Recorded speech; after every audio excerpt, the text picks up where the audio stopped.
obviously Van Halen, your debut album, arguably the greatest debut album of all time, rock or not. Some say the same thing about Appetite for Destruction. So I guess I'm curious what your thoughts were when you first heard Guns N' Roses, since you guys were already at it. So what did you think of Guns N' Roses when they came out in 1987? Well, when I first heard Appetite for Destruction, I actually went, "Whoa, these guys are good," you know.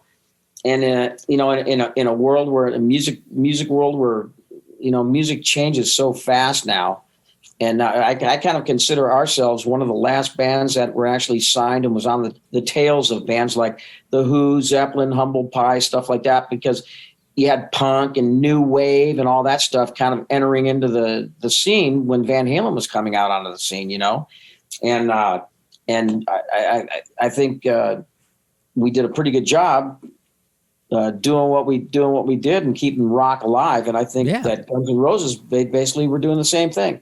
And like now when I hear like Ed's son Wolfgang, the album he came out with his band, keeping it alive, because let's face it, a lot of the award shows I really don't watch that much anymore, and some of them, all these rock categories are off air anyway. Yeah. So it's we're kind of like I'm a minority now, rock and roll, and it's great whenever you see a band like that, Yeah, it's great. And Guns N' Roses, they were just a kick-ass rock band, very good kick-ass rock band.